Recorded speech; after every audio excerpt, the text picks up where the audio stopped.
出軍打了勝仗，800里加急送回个姑娘。誉王府快遞，号稱能做掌上舞。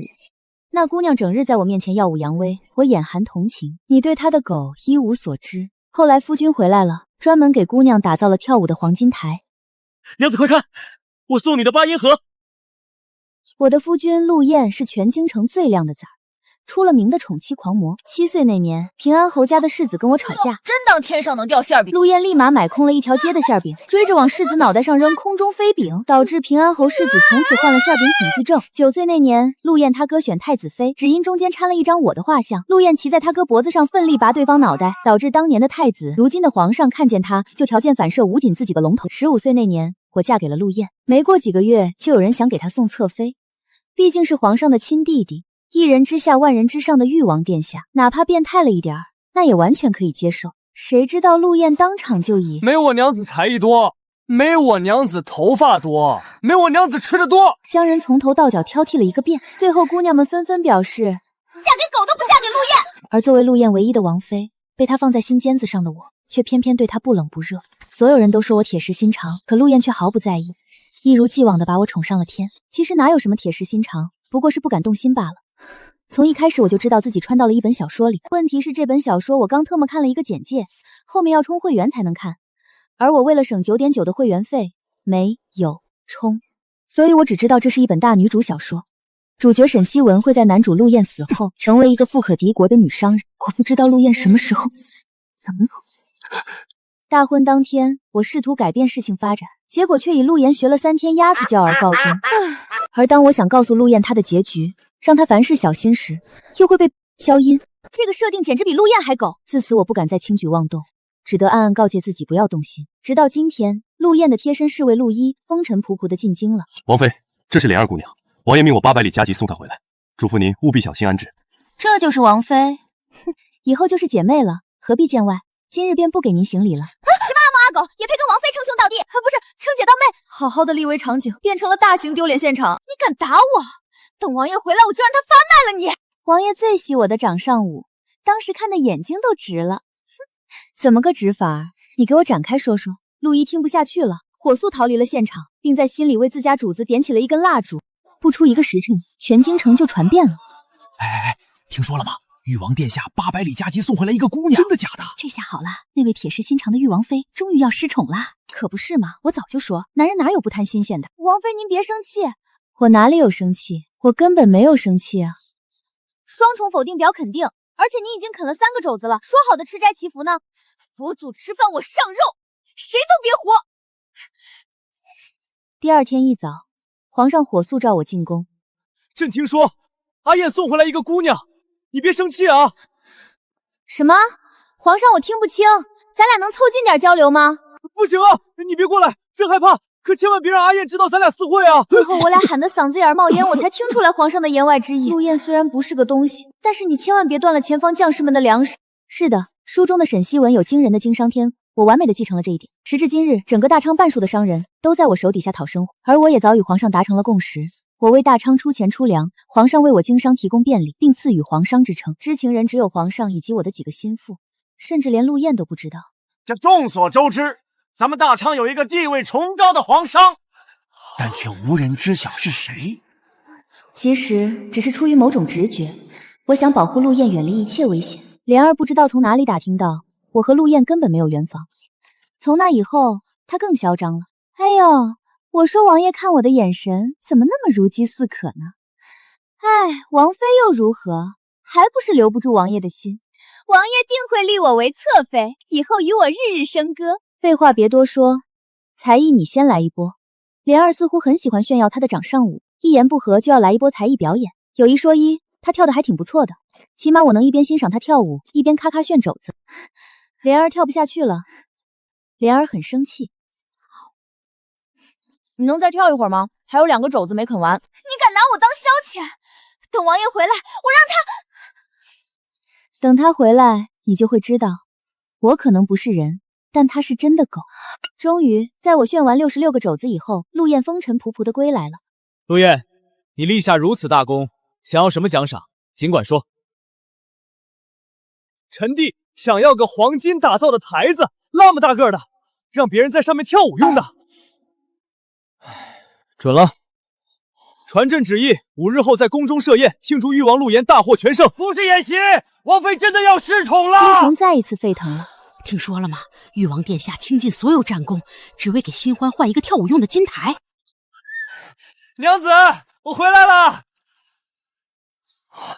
我受傷了，可嚴重了，你快來給我吹吹，要不一會兒癒合了。王爺，你可算回來了，蓮兒想死你了。你誰啊？你為什麼想我死？你什麼你啊？蓮兒掌上舞。太好了，你這幾天好好練練舞，過幾天宮宴，你隨我一起進宮。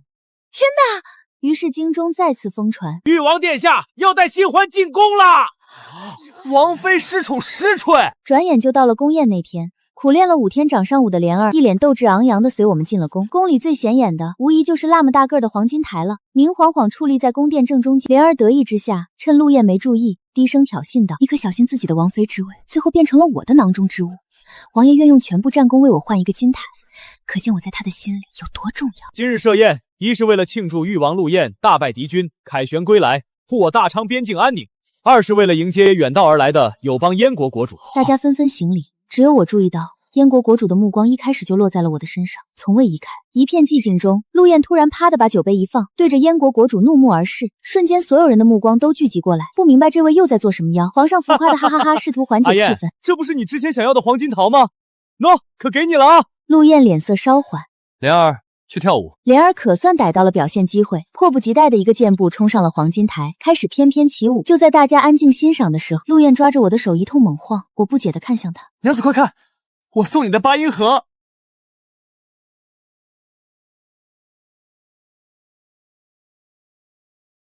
在所有人懵逼的目光中，我陷入了回憶。那還是很久之前，我無意中提過自己曾經有一隻很喜歡的八音盒。什麼是八音盒？就是一個小盒子，一旦打開，上面就會有一個小人旋轉跳舞，還會有好聽的音樂。後來我也沒放在心上，畢竟現代的產物，古代上哪兒弄去？我非草木，孰能無情？如果可以，我寧願什麼都不要，只要陸燕平安喜樂。但我知道自己無能為力罷了。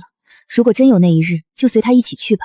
什麼是八音盒？你們連這個都不知道？我娘子告訴我的，那是一種西洋玩意兒。我跟你們說，我娘子懂得可多了，我娘子什麼都知道。蓮兒的臉越來越黑，最後竟然一頭栽下了黃金台，引來了一片嘲笑聲。余王妃果然名不虛傳，不枉我千里迢迢而來，想跟您這位皇商做一筆生意。他怎麼會知道？娘子，你是那個傳說中的皇商？我聽出他聲音中一絲不易察覺的顫抖，一顆心猛地沉了下去。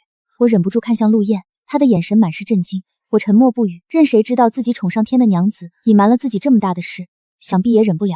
哈哈，我不是針對誰，在座的諸位都是狼。我就問，還有誰的娘子這麼厲害？還有誰？在場眾人皆是無語，有些人一開口就注定可以得罪全場。余王妃確實是我大超的皇商，但此事一直都是秘密，燕國國主又是如何得知的？又想做什麼生意呢？我自然有我的消息來源，至於什麼生意，恕我冒昧，我只能單獨說與王妃一人。我勸你不要。咋的？人多你還不敢說話了啊？怎麼了？娘子有何吩咐？國主請後殿一敘。現在可以說了。可以，但是你等我先找根柱子。啊，那根就挺好。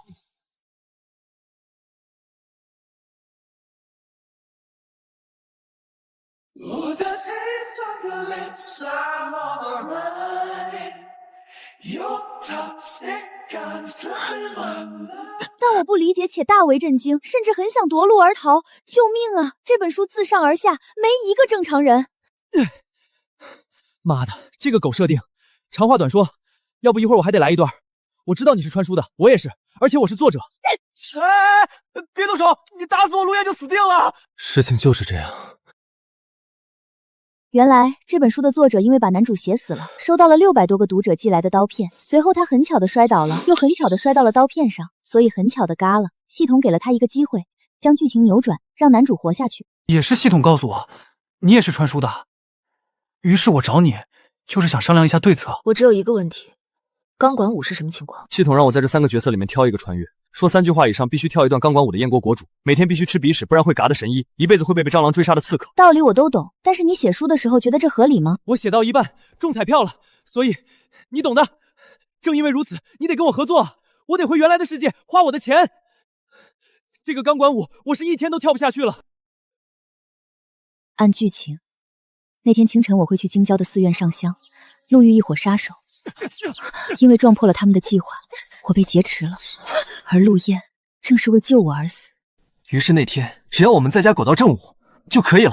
剛剛商定好計劃，殿門猛地被撞開，平安侯世子跌了進來，摔了個狗吃屎。陸燕緊隨其後跟着進了大殿。彼時燕國國主還在熱辣舞蹈着，陸燕和平安侯世子都驚呆了。你在幹什麼，國主？我在給玉王妃表演才藝。王妃，她突然闖進來，一定是不信任你我。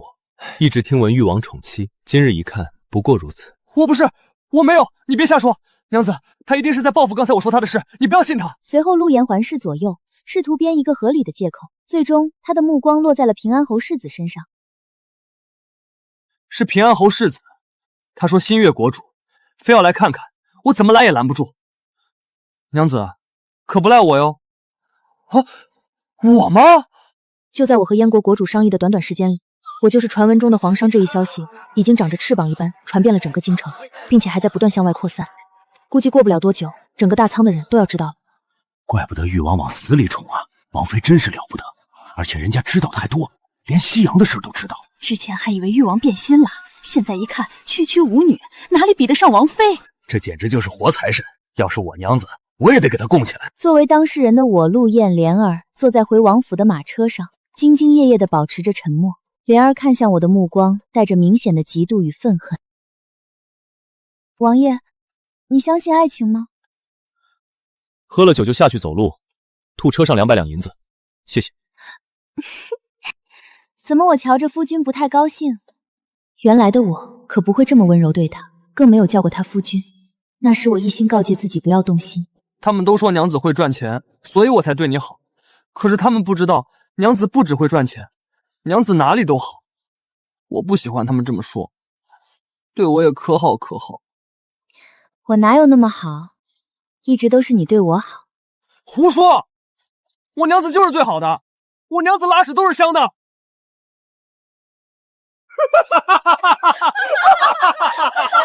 我只覺得當眾社死，恨不得把頭塞到馬車底下。娘子，你為什麼鑽到座位下面？我撿一下自己剛掉的臉。接下來的幾天，陸燕早出晚回，忙得不可開交。畢竟一場大仗剛剛結束，要做的事情還有很多。連陸燕一根毛都沒摸到的蓮兒，憤憤不平地來找茬兒。你給王爺灌了什麼迷魂湯，讓他天天圍着你轉，勾得他連我的掌上舞都不看了。他為什麼看你的掌上舞？你自己心裡沒數嗎？你都那麼有錢了，憑什麼不能把王爺讓給我？讓給你？你覺得你配嗎？我沈西文生來就是配陸燕的。蓮兒被我突如其來的氣勢震懾得不自覺地後退了2步，唯唯諾諾不敢說話。王妃，燕國國主來訪，說是做生意的細節，還需要討論。讓國主去書房吧，我稍後就到。在去書房的路上，小梅看着我欲言又止。王妃最近好像變了，之前都對王爺不冷不熱，現在護膚護得厲害，整個人也比之前鮮活了不少。記得去取我訂的乳鴿，王爺最近很累，要補補身子。哪方面累？展開說說。乳鴿不行，得上大補之物。我只覺得無語，果然還是沒有一個正常人。燕國國主正在書房裡溫柔地撫摸着一根柱子。那日為了掩人耳目，我和燕國國主商定，對外就說我們準備做絲綢買賣，所以倒是也無人懷疑。明天就是最後一天了，熬過明天正午，一切就算塵埃落定了，我也就該回到原來的世界了。為了不讓這個角色原身起疑，我明天就告辭回燕國了。就在剛剛，陸燕再次不小心闖了進來。玉王殿下，您大可不必如此，有點煩人了。你又在給我娘子表演才藝，也不怎麼樣，像一根海帶。是啊，玉王妃最近不愛看掌上舞了，喜歡柱子舞了。對了，玉王殿下，不知您有什麼才藝？娘子，我沒有才藝，你會不會不要我了？我哭笑不得的剛想開口安慰他，就見他突然精神一振，將目光落在了平安侯世子身上，對方忍不住連退3步。對了，娘子，我飛饼扔得特別好，你要不要看？百發百中。為了拯救犯了众怒的陸燕，當天下午我拉着她在外面玩了一天。臨出門前，小梅找到了我。王妃，蓮兒姑娘奮發圖強，苦練掌上舞的時候，一頭從高處栽了下來，醒來就閉門不出了。我還想細問問，卻被陸燕匆匆拽出了門，只來得及叮囑小梅，給蓮兒請個大夫來看看。娘子，你還吃不吃羊肉串？我去給你買。不吃了，我们去許願。許願河邊，一朵朵祈福花燈飄在河面上。娘子，你許的什麼願？如果你不願意告訴我也沒事。我許願，你我緣分3生不散。娘子，我們永遠都在一起。會的。那我們回家睡覺吧。也不是不行。第2天，勞累過度的我睡到了日上3竿。第3天，一睜眼，陸燕不在身邊。第4天，我猛地坐了起來，陸燕。第5天，小梅急匆匆進來。王妃，您醒了，王爺進宮了。今日燕國國主辭行，宮裡有宮宴。第6天，皇親國戚和官員們都去參加宴會了。吃席啊，吃席好。只要苟過今天，一切就塵埃落定了。所以我打定主意，今天哪兒都不去，堅決不給陸燕犧牲自己救我的機會。王妃餓了嗎？我去拿點吃的來。小梅剛走，蓮兒就不請自來了。聽說你摔了，怎麼不在屋裡休息？蓮兒不說話，只是看着我，看得我心裡發毛，覺得今天的蓮兒怪怪的。若無事，你就回去吧。過幾天我會和王爺商量，送你回家的。我快步從他身邊走過，想去叫人把他帶走。就在一錯身的瞬間，一個重物砸在了我的後腦上，我眼前一黑，暈了過去。再次醒來的時候，我被綁在了一間熟悉的宮殿裡，我心裡一緊，瞬間就認了出來，這就是皇宮開宴會那個大殿的後殿。王妃醒了，我扭頭看向對方，是蓮兒。想不明白，多虧昨日摔的那一下，我重生了。你知道上輩子我是怎麼死的嗎？你沈西文在陸燕死後變成了徹頭徹尾的變態，你利用自己的錢與勢收買各國官員，我就是被你買來送給皇上的玩物。可是皇上根本沒碰過我，宮裡的奴才見風使舵，見天了折磨我，我是活生生餓死的。既然我重生了，我要你死在我面前。看着幾乎癲狂的蓮兒，我的心裡說不出是什麼滋味。上輩子沒有陸燕的我，終歸是黑化了嗎？對不起，你應該恨我，你可以殺了我，但不要傷害陸燕。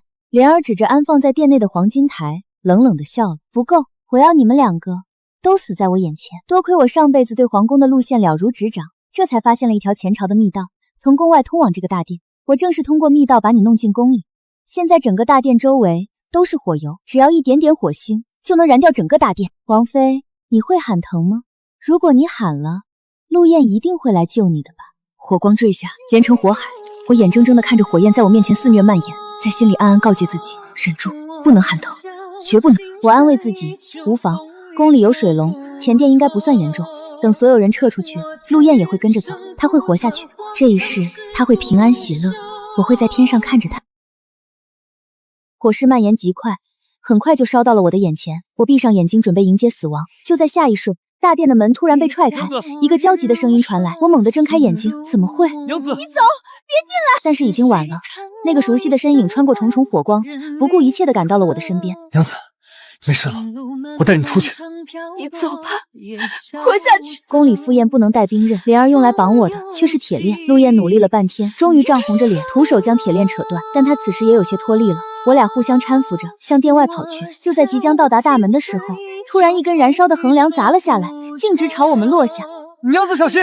陸燕用盡全力推了我一把，我不受控制地跌向了大門，可陸燕卻被淹沒在了火海中。你瘋了！陸燕拼了性命也要讓你活下去，你衝回去也救不回她。我絕不會留下陸燕一人，說好的永遠在一起，少一時一刻都不行。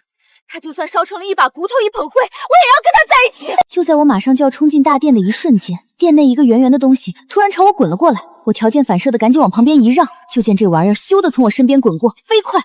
皇兄，你居然拿空心的黃金台騙我，裡面居然放的是水缸，你是不是玩不起？賞不起就不要賞。眾人定睛一看，原來陸燕把圓柱形的金台豎起來了，發現裡面是空心的，甚至還放了一缸水。於是他用水把自己打濕，鑽進了黃金台裡，當場表演了一個倉鼠踩輪，成功衝了出來。看到那人活生生的站在我面前，我腳下一軟，跌倒在了地上。淚如雨下。娘子，就算我没死，你也不用难过到哭出來吧。我抬頭，那戲謔的目光正落在我身上，滿眼都是我。等火撲滅的短短時間裡，京城話題榜已經一發不可收拾。熊熊大火前，玉王妃深情告白玉王，玉王終於迎來甜甜的戀愛。原來你是這樣痴情的王妃。玉王妃簡直就是王妃界傳奇，感情之前是害羞，不好意思說。我跟你們說，我娘子特別好，好就好在她特別好。之前我娘子是內敛，懂不懂？私下我們玩的可野了，有多野？展開說说。饒是劫後余生，我也忍不住惡狠狠瞪了陸燕一眼。我娘子不讓我说。玉王妃驯服有术，以後不用害羞，該野就野，我們都特別理解。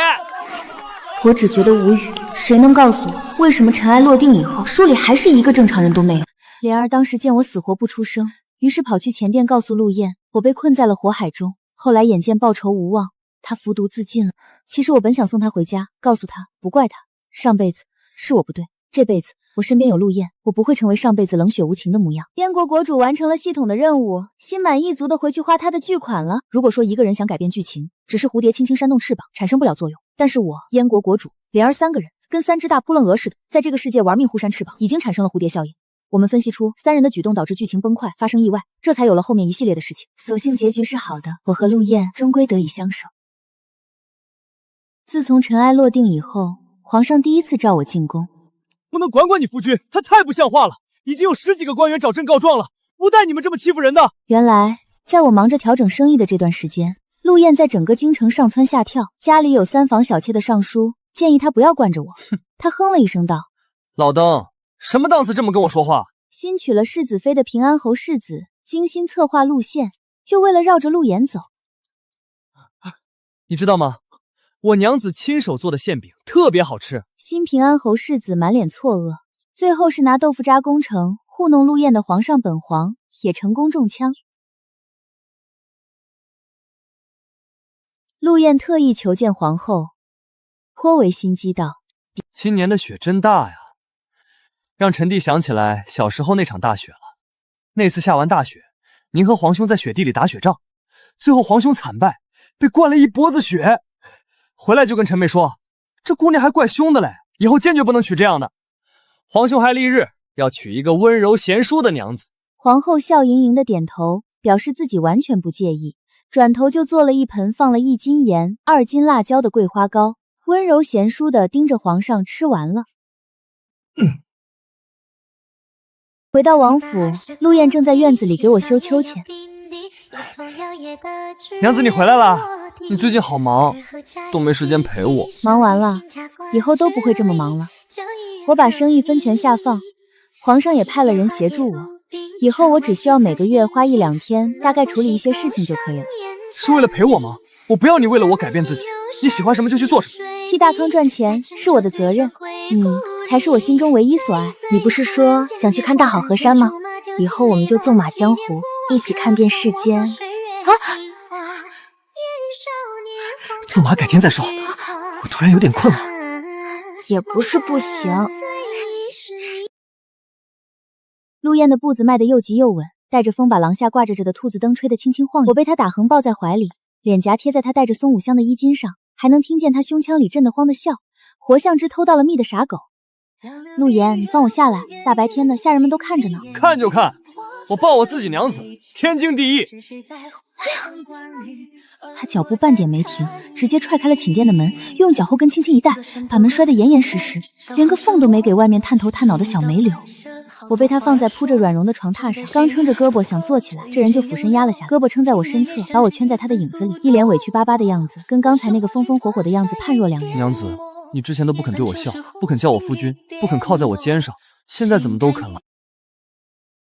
這人打了3個月的仗，曬黑了點兒，偏偏一雙眼睛還是跟少年時一樣亮得純粹，滿心滿眼都只裝着我一個人。怎麼不樂意？不樂意我就改回去，繼續對你不冷不熱。別！我樂意，我太樂意了。我娘子就算天天罵我，我都樂意。希文，我知道你之前心裡有事，一直瞞着我。我不問不是我不在意，是我怕你為難。不管你是什麼人，是從哪裡來的，你都是我的娘子，是我陸燕這輩子唯一要娶的人。我心口猛地一酸，鼻尖瞬間就泛了澀。之前我總以为我瞞着他穿书的事，瞞着他皇上的身份，他什么都不知道。可原来这個看着瘋瘋癲癲，從來不幹人事的家伙，什麼都看在眼裡，只是怕我為難，從來都不肯多問一句。陸燕，對不起，之前瞞了你那麼多事。沒事沒事，娘子做什麼都是對的，就算你把天捅個窟窿，我也給你扛着。再說了，我娘子這麼厲害，能當皇上，能賺那麼多錢，我高興還來不及呢。你是沒看見，宮宴上那些人知道你是皇上的時候，眼睛都快瞪出來了，一個個的。平時都覺得我娶了個嬌滴滴的王妃，只會花我的錢，誰知道我娘子才是真正的活財神。我陸燕就是全京城最有眼光的男人。就你會貧嘴。只跟我娘子比。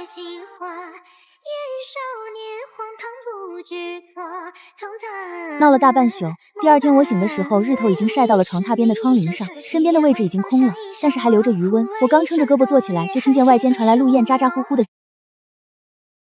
涼了也不行，燙了也不行。我娘子的嘴多金貴，是你們能隨便糊弄的嗎？還有那個肘子，我娘子愛吃的醬肘子必須燉的脫骨，皮要糯，肉要嫩，少一分火候都不行。王爺，後廚已經燉了4個時辰了，再燉就化在鍋裡了。陸燕瞬間就跟按了開關似的，1秒鐘就切換成了狗腿模式。娘子醒了，怎麼不多睡會兒？是不是我吵到你了？都怪你，聲音那麼大，吵到我娘子休息了。行了，別欺負小梅了，是我自己醒的，跟她沒關係。剛坐下，就看見滿滿一桌子的吃食，甚至還有我之前隨口提過一嘴的三明治，夠10幾個人吃的量。陸言，我就一個人，吃得了這麼多嗎？吃不了也沒事，想吃哪個吃哪個，咱們家有錢，不差這點。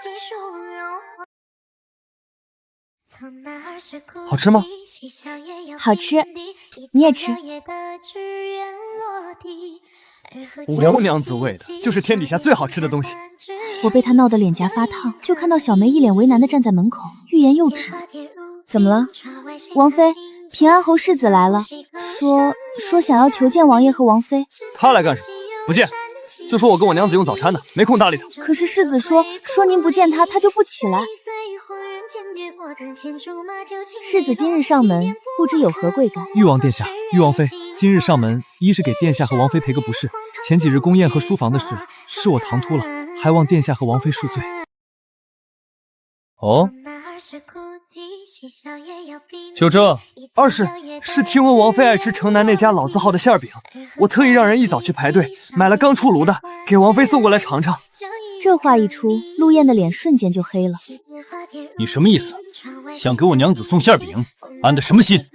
殿下饒命，我不是那個意思，我就是聽聞王妃愛吃，特意買來孝敬王妃的，絕沒有別的心思。行了，坐下。世子有心了，多謝。只是下次不必這麼麻煩了。是，臣知道了，以後再也不敢了。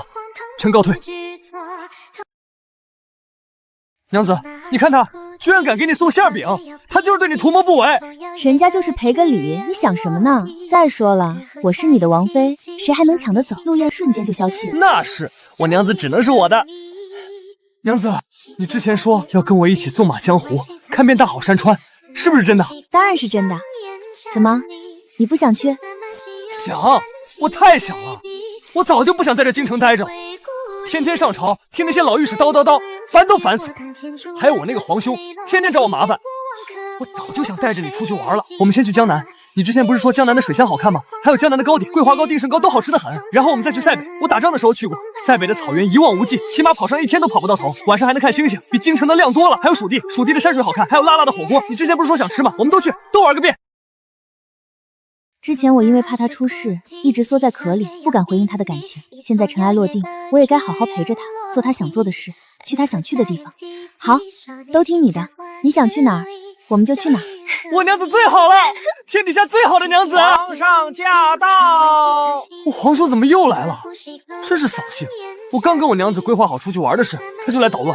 嘴上雖然這麼說，他還是趕緊拉着我出門接駕。陸燕，你個混小子，你又幹什麼好事了？我沒幹什麼呀，我剛跟我娘子吃完早膳，好好的在家待着，怎麼了？怎麼了？平安侯剛才進宮找朕告狀來了，說你一大早就欺負人家世子，把人嚇得魂兒都快沒了，還有之前你跟皇後說的那些話。皇后现在天天给朕做齁咸的桂花糕，你說是不是你干的好事？谁让平安侯世子给我娘子送馅饼，图谋不轨？还有皇兄你，谁让你当初跟我说皇后凶，不想娶的？我说的都是實話，怎麼了？你，我趕緊上前給皇上行了個禮，笑着打圓場。皇兄息怒，陸燕她就是小孩子脾氣，沒有惡意的。回頭我好好說她，讓她給您和皇後娘娘賠罪。希文啊，也就你能管得住這混小子了。朕也知道你們兩個不想被這京城的瑣事綁着。陸燕這小子從小就也待不住，你呢，心思也不在這後宅裡。朕想過了，你們要是想出去玩，就去吧。皇兄，你說真的？你肯放我們出去？不然呢？把你留在京城，天天給朕惹事兒。今天欺負這尚書，明天捉弄那個世子，朕天天給你擦屁股，朕也累得慌。你帶着希文出去玩，眼不見心不煩，朕還能落個清靜。多謝皇兄，多謝皇兄。行了行了，別跟朕來這套。你們出去了，少給朕惹點事兒就行了。還有陸燕，你給朕記住了，好好護着希文。要是希文少了一根頭髮，朕就扒了你的皮。那必須的，我娘子，我肯定護得好好的，誰都別想動她一根手指頭。皇上又跟我們說了幾句，無非是叮囑我們路上注意安全，有事就給經理傳信。說完了，就一臉苦大仇深的走了。估計是回去還要面對皇後娘娘的桂花糕。皇上走了之後，陸燕就徹底坐不住了，拉着我的手就開始收拾東西，恨不得當天就出發。娘子，我們帶什麼東西？多帶點銀子。不對，你就是活財神，走到哪兒都能賺錢。還有你的衣服，多帶幾件。江南的春天暖和，塞北的晚上冷，都得帶上。還有藥，路上萬一着涼了怎麼辦？得帶上最好的大夫。不对，我們把太醫院的院正帶上。我看着他手忙腳亂的樣子，忍不住拉住他。陸燕，你別急，我們又不是明天就走，總得準備準備，把經理的事情都安排好了再走。有什麼好安排的？王府裡有管家看着，生意那邊有皇兄幫你盯着，沒什麼事了。我們越早越好。話雖這麼說，我們還是花了半個月的時間，才把所有的事情都安排妥當。我把手裡的生意都分了下去，交給了跟着我多年的心腹，又跟皇上派來的人交接清楚，確保就算我不在京裡，整個生意也能正常運轉，給前線的糧草供應也不會出任何問題。陸燕也把手裡的兵權都交還給了皇上，只留下了幾個貼身的侍衛。陸一自然是首當其衝，被他帶着一起上路。臨走前一天，小梅哭哭啼啼的來找我，抱着我的胳膊，捨不得我走。就帶上我吧，我能伺候的給您收拾東西，能給您買肘子，還能幫您懟人，您帶上我。她哭得一把鼻涕一把淚，跟個小淚人似的。我看着她這副樣子，心裡也捨不得。這丫頭從我嫁進裕王府就一直跟着我，陪我走過了最提心吊膽的那段日子。好，帶你一起走，別哭了，再哭就不好看了。小梅瞬間就不哭了，眼睛亮得驚人，蹦蹦跳跳的跑去收拾東西了。陸燕在一旁看着，一臉的不樂意。娘子帶她幹什麼？有我伺候你就夠了。你能給我梳頭，還是能給我洗衣服，還是能在我餓的時候給我變出醬肘子啊？陸燕瞬間就蔫了，挠了挠頭，嘿嘿笑了兩聲。那就帶上吧，多個人伺候你也好。第二天一早，天剛蒙蒙亮，我們就出發了，沒有驚動京裡的任何人，只有皇上派來的幾個暗衛，悄悄跟在我們身後，護着我們的安全。陸燕牽着馬，把我扶上馬車，她回頭看了一眼巍峨的京城城門，笑了笑。陸燕翻身上馬，坐在馬車邊上，她掀開車簾，看着我。娘子，我們出發了。我靠在窗邊，看着她被晨光勾勒出的側臉，笑着點頭。好，出發。馬車緩緩駛動，離開了這座我生活了10幾年的京城。之前在這座城裡，我日日提心吊膽，怕陸燕出事，怕劇情走向不可控，怕我好不容易得到的溫暖轉眼就烟消雲散。可現在，我身邊有她，前路有光，再也沒有什麼好怕的了。我們第一站去的是江南，陸妍特意選了走水路，租了一艘最大最穩的畫舫，裡面鋪着軟乎乎的絨墊，擺着我愛吃的零嘴和點心，還有我喜歡的書，生怕我路上悶得慌。畫舫行在運河上，兩岸是依依的楊柳，粉牆大瓦的民居，還有搖着蘆的烏篷船，唱着軟糯的吳榮小調，聽得人心都軟了。陸妍天天陪着我，要麼坐在船頭給我剝橘子吃，要麼拉着我去兩岸的鎮子上逛。江南的鎮子處處都是煙火氣，陸燕只要看見我多看了2眼的東西，全都買下了。今天全場消費由本少買單。不要啊！到最後，陸一和小梅手裡都拎得滿滿當當的。陸燕，別買了，太多了，我們都拿不下了。拿不下就放畫場上，反正畫場大，裝得下。娘子，這個好看，配你正好。買了。公子对夫人可真好，夫人長得這麼好看，跟着珠釵簡直是絕配。陸燕聽得一臉得意，跟人家誇了半天我有多好，到最後把人家鋪子裡好看的珠釵全都包圓了。我扶着額，實在是沒眼看。到了晚上，畫舫就停在河邊，我們坐在船頭，看着天上的月亮映在水裡，碎成一片銀光。江南的風帶着水汽和桂花的甜香，吹在臉上，軟乎乎的。娘子，這裡好不好看？好看，比京城好看吧？那以後我們就不回京城了，好不好？我們找一個山清水秀的地方，蓋一座小院子，種上你喜歡的花，養幾隻小狗，天天遊山玩水，好不好？好，只要跟你在一起，在哪兒都好。他低頭吻了下來，唇齒間都是桂花的甜香。在江南待了3個多月，我們逛遍了所有的水鄉古鎮，吃遍了所有的江南小吃。陸燕還特意給我買了一座帶院子的宅子，就在西湖邊上，推開門就能看到滿湖的荷花。從江南出來，我們又去了蜀地。蜀地的山水跟江南的溫婉不同，多了幾分險峻和靈氣，青山連綿，江水滔滔，還有藏在深山裡的古鎮，霧氣繚繞，跟仙境似的。我之前跟陸燕提過一嘴，說現代的火鍋好吃，他就記在了心裡。到了蜀地，第一件事兒就是找了当地最好的廚子，學着做火鍋。第一次做的时候，他非要自己動手，結果被辣椒嗆得直咳嗽，眼淚都出來了，還非要嘴硬。沒事，娘子，我一定要給你做出最好吃的火鍋。最後看着滿滿一鍋紅彤彤的火鍋，飄着濃濃的牛油香氣。娘子，嘗嘗。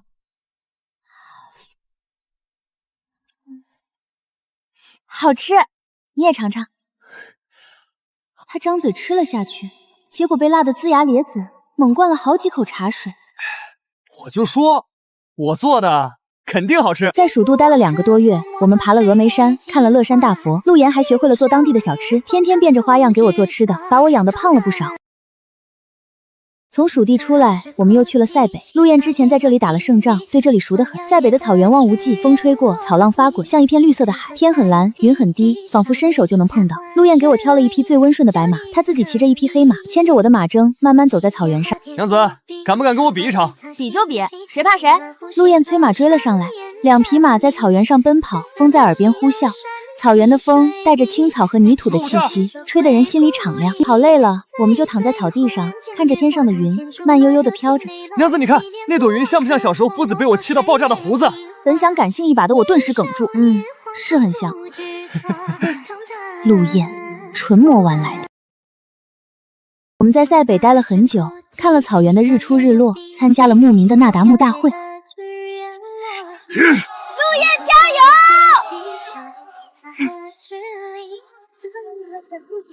陸燕還贏了摔跤比賽。娘子，這些都是為你贏的，好看嗎？把贏來的哈達全都記在了我的身上。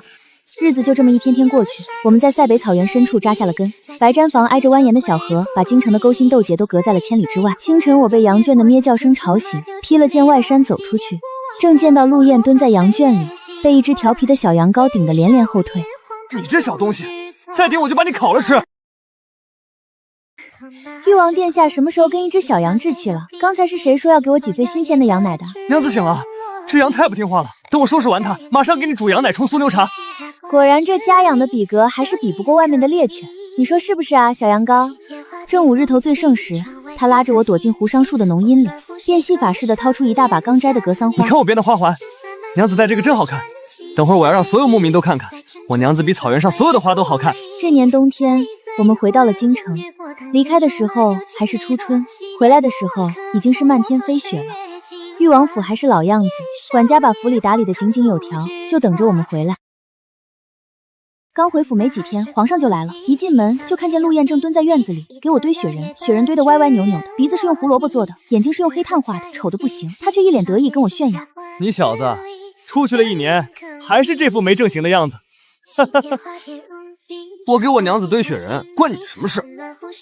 晚上皇上走了，雪下得更大了。我和陸燕坐在暖閣裡，窗邊是漫天的飛雪，屋裡燒着暖暖的炭火，鍋裡燉着香噴噴的肘子，溫着甜甜的米酒。娘子，明年開春我們還出去玩好不好？好啊，你想去哪兒我們就去哪兒。只要跟你在一起，去哪兒都好。